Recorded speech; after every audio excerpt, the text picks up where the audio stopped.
Sobat Nyala, Kembali lagi nih di Poka podcast UHAMKA Menyala. Gimana? Gimana nih kabarnya Sobat Nyala? Semoga sehat selalu ya. Nah, teman-teman semua pasti asing nih sama kita berdua. Nah, sebelumnya kita mau perkenalkan diri dulu.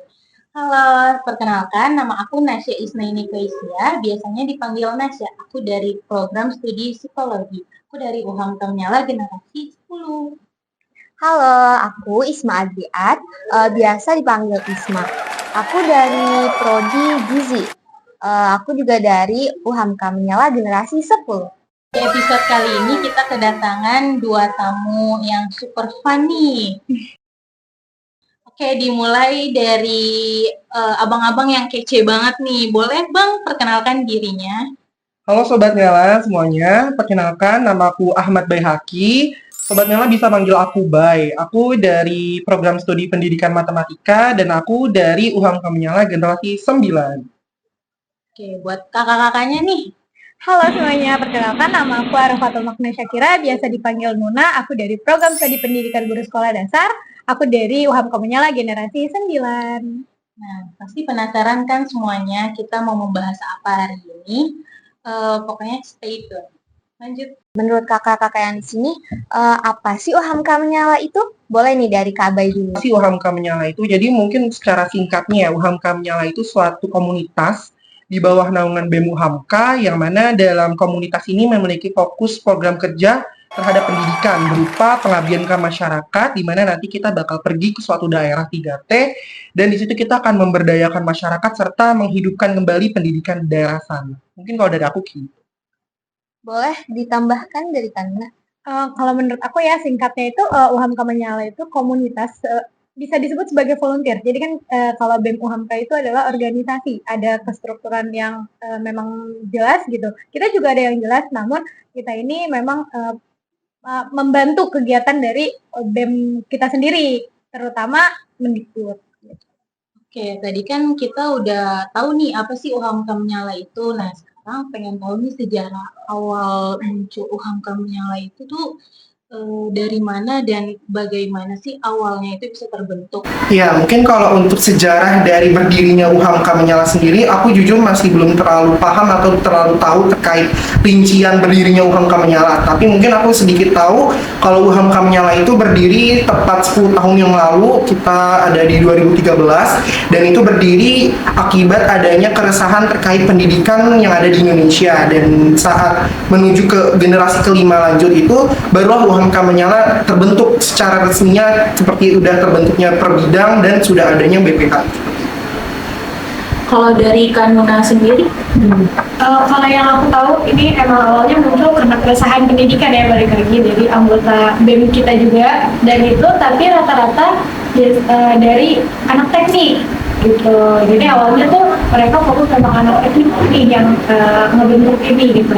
Kayak mereka resah nih sama pendidikan di Indonesia, akhirnya mereka coba ngebangun awalnya seperti ya relawan aja, terus di generasi kelima itu mereka baru ada kestrukturan. Oke, tadi udah di-spill ya tentang generasi 5. Kalau boleh tahu sekarang tuh udah terbentuk berapa generasi sih?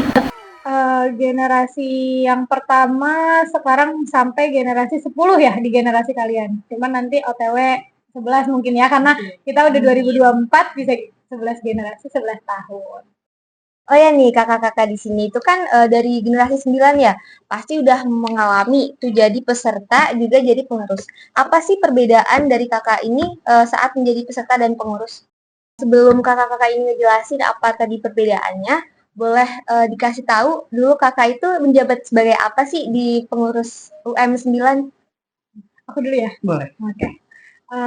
Aku menjabat sebagai bendahara umum di UHAMKA Menyala generasi 9. Perbedaannya jadi peserta sama jadi kepengurusan ya, yang megang kepengurusan. Kalau ke peserta lebih enak ya, karena kita lebih ngikut aja alurnya UHAMKA Menyala mau kemana, kita ikutin setiap prokernya.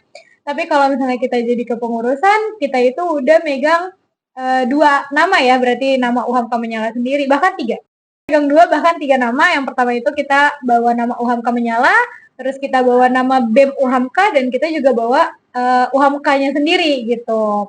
Jadi agak lebih berat kalau di kepengurusan ya. Belum lagi kita harus menggiring adik-adik kita, melahirkan generasi yang lebih dari kita sendiri gitu.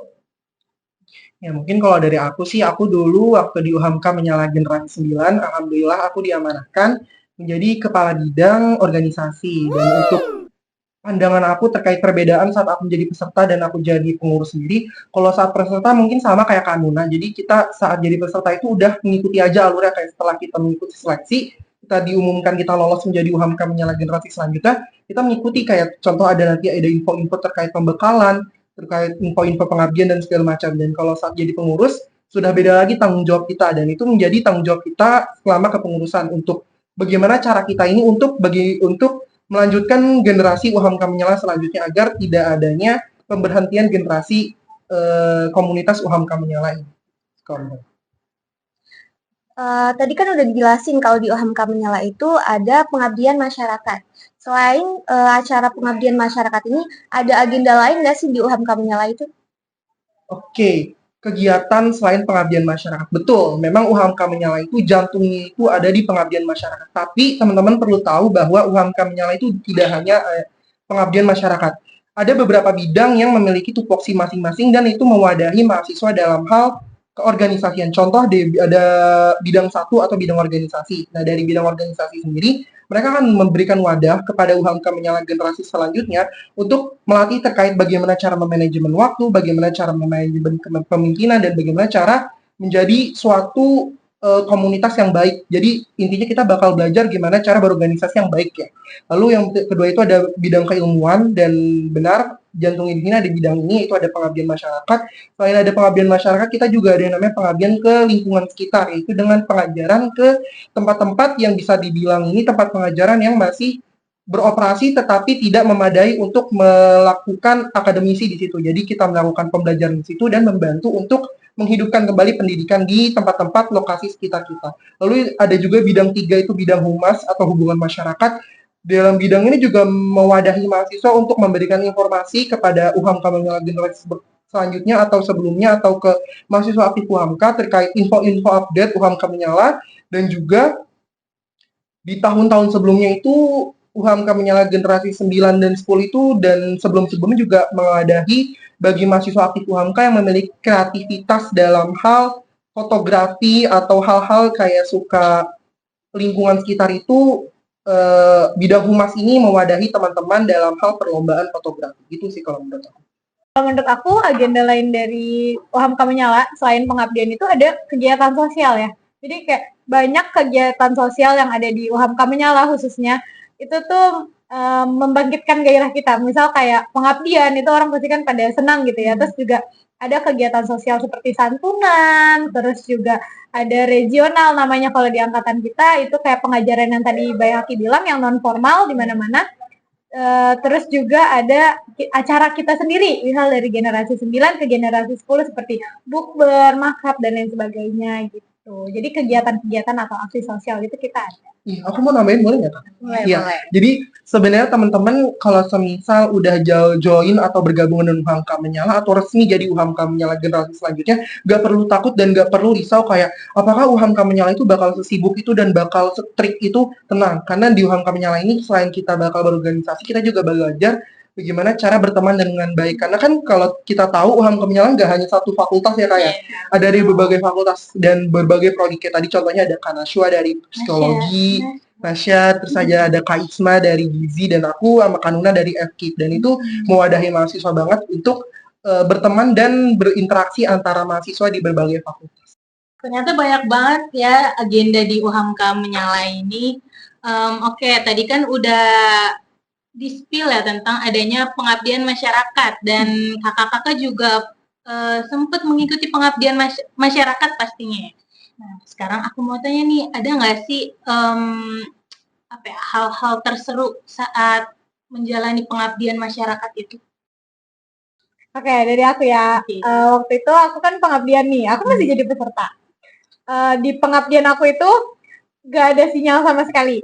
Ya, jadi kalau misalnya udah hujan, jangankan hujan kayak mendung aja tuh udah susah sinyal. Ada satu hari di mana kita itu lagi santai karena dari jam 2 itu siang, maksudnya terang, terus tiba-tiba jam 4 sore habis asar itu mendung, terus hujan, petir, dan tidak ada layanan di handphone gitu ya. Tiba-tiba kita lagi ngobrol-ngobrol, kita pikir itu hujan biasa, ternyata enggak. Itu hujan badai dan jemuran kita semua terbang. Itu seru banget bagi saya. Terus udah gitu di tempat saya tinggal, saya kan cuma tinggal di tempat kayak Bale, kalau kalian tahu Bale, jadi cuman datar gitu. Di situ banyak kayak ayam, terus soang, kambing, terus gitu kan segala macam. Jadi yang ditutup itu bukan mereka. Mereka tuh tidak dikandangin, tapi kita yang dikandangin. Karena kan balenya terbuka, mereka suka naik-naik ke atas. Jadi kita yang ditutupin terpal ya, bukan mereka. Kayak gitu, itu seru banget sih. Kalau dari Kak Bay, Oke, mungkin kalau untuk pengalaman pengabdian aku alamin saat aku generasi 9, jujur aku waktu itu ditempatin di pos yang bisa dibilang agak sedikit jauh dari pos-pos yang lain ya Kak Nuna. Dan pengalaman yang paling aku ingat, jadi ada satu momen di mana kepala sekolah di tempat aku penugasan itu, namanya itu Mama Ai, di mana Mama Ai ini ngasih tahu kalau kita ini yang pengabdian ini bakal dijadiin penanggung jawab kegiatan persami. Jadi pengen ada kegiatan persami nih di tempat pengabdian aku. Dan saat ada kegiatan persami ini kita dijadiin PJ atau penanggung jawab dari siswa-siswanya dibagi kelompok. Di mana suatu malamnya itu ada kegiatan namanya obor, pawai obor atau pawai obor. Jadi kita satu PJ, satu mahasiswa megang ada sekitar 8 sampai 10 anak siswa untuk nemenin mereka pawai obor mengelilingi desa yang ada kita tempatin. Dan saat pawai obor, ada salah satu teman saya, mahasiswa PJ, itu saat kembalinya, saat dicek, ada satu siswa yang tidak ada di tempatnya, atau kehilangan jejak, atau kayak bisa dibilang nggak ada di barisannya. Dan saat itu kita mulai resah, karena memang saat itu kita diberikan tanggung jawab untuk menjaga siswa-siswanya saat pawai obor, dan kita ada momen di mana masyarakat di tempat pengabdian itu marah, tiba-tiba langsung menjudge kita bahwa kita tidak bisa memegang tanggung jawab untuk menjaga siswa-siswinya saat melakukan pawai obor. Ya, pada saat itu suasana lagi udah mencekam dan orang-orang marah karena menanyakan kemana ini anak siswa, kok bisa hilang, padahal udah diberikan tanggung jawab ke kita. Dan pada saat itu kita udah nangis semuanya, tiba-tiba kepala desanya, Pak RT-nya itu langsung datang bilang, prank, dan kita langsung kaget, ternyata kita dikagetin dan kita di-prank bahwa siswanya itu diumpetin sama salah satu penanggung jawab juga orang situ. Katanya memang kita mahasiswa ini pengen diadain kejutan gitu bahwa kita pengen dibikin sedih dan bikin seru-seruan biar ada pengalaman lebih gitu bahwa kita memang ada pengalaman serunya terkait kehilangan siswa dan ternyata itu kita di-prank atau beri kejutan oleh satu desa saat melakukan persami. Itu sih mungkin kalau yang pengalaman saya aku ingat. seru banget ya. Masing-masing dari pos pasti punya pengalamannya kan, dari kakak kali dulu punya pengalaman-pengalaman sendirinya nih. Tadi kan itu udah diceritain cerita seru-serunya ya Kak ya. Kalau suka dukanya selama di UM itu apa sih Kak? Kayak dari aku dulu mungkin ya. Kalau aku jadi peserta itu waktu sukanya karena aku seneng ya sama anak kecil, terus kita berkumpul di anak kecil, pokoknya kegiatan-kegiatan sosialnya tuh bener-bener bikin kita senang gitu, meninggalkan jejak yang sangat berkesan lah, dari mulai warga, terus yang tadi tempat rumah tinggal, terus juga dari pendidikan, itu kan seru-seru semua ya. Cuman mungkin yang jadi dukanya adalah jauh dari orang tua, terus juga kemandirian kita juga terasah di situ. Pasti ada sedihnya juga, apalagi kita ketemu anak-anak kecil, terus setelah mau pulang itu tuh kan sedih ya sama anak-anak kecil, jadi kayak lebih ke situ sih dukanya gitu. Paling ya kalau soal kemandirian ya sakit-sakit sendiri di situ gitu, cuman kan kita nggak boleh resah ya, masih ada kakak-kakak UM yang mau bantuin kita kayak gitu.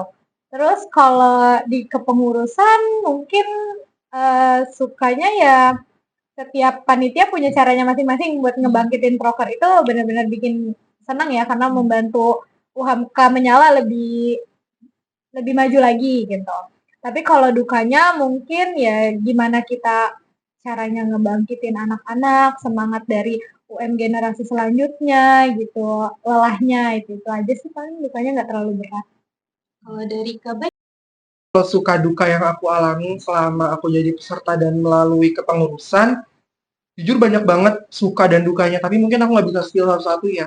Jadi untuk sukanya salah satunya itu aku bisa bertemu dengan teman-teman baru kayak dari berbagai program studi, dari berbagai fakultas. Jadi bisa kenal dan bisa bertukar pikiran saat melakukan kepengurusan ataupun saat melakukan pengabdian. Karena kan memang untuk dari pandangan setiap program studi mereka punya pandangan masing-masing. Jadi aku bisa punya pandangan baru nih dari orang-orang yang memiliki program studi yang berbeda-beda.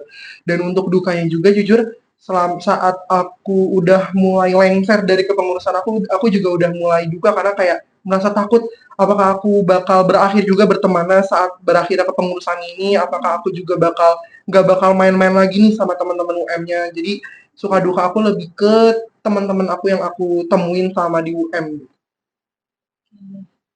Wow, berkesan. Kita masuk ke sesi terakhir nih. Boleh deh, Kak, pesan untuk Angka Menyala generasi selanjutnya. Oke, kalau dari aku dulu ya kan, Bunda. Boleh, silakan. Pesannya untuk generasi selanjutnya, mungkin generasi 11 kalian ya, atau selanjutnya lagi juga boleh. Pesannya sih ikutin terus kegiatan-kegiatan UHAMKA Menyala, karena pasti jujur awalnya itu kalian mikir, kok ini kegiatan terus sih, tapi kalau kalian ikutin alurnya terus, kalian bakal ngerasain yang namanya suatu pengalaman baru atau sensasi yang baru. Jujur saat aku juga awalnya tuh kayak gitu, kayak apakah aku harus keluar UM aja ya dan gak sepadat ini, tapi ternyata enggak. Aku menemukan teman-teman dan pengalaman baru. Jadi pesan aku, ikutin terus alurnya, lanjutin kepengurusannya, lanjutin generasinya. Kalau dari Kanana? Kalau dari aku mungkin buat generasi selanjutnya gitu dan pengurus juga tetap semangat ngejalanin segala runtutannya, terus jangan cepat menyerah apapun yang terjadi. Kita harus positif, jangan sebentar-sebentar mau keluar atau aduh kegiatan mulu pusing. Jangan, dijalanin aja dengan baik, terus jangan nyerah juga buat terus bersinar di pendidikan-pendidikan yang ada di Indonesia, bantu adik-adiknya terutama. Gitu aja. Semoga pesan dari kakak-kakak semua bisa kita terima ya. Semangat terus pokoknya untuk UHAMKA Menyala generasi 11. Sebelum kita tutup, boleh kali ini kita jargon dulu. UHAMKA Menyala Bersama menyinari dunia. Aku Nasya Isnaini. Aku Isma Adria. Kami pamit undur diri. Sampai jumpa di episode selanjutnya. Dadah.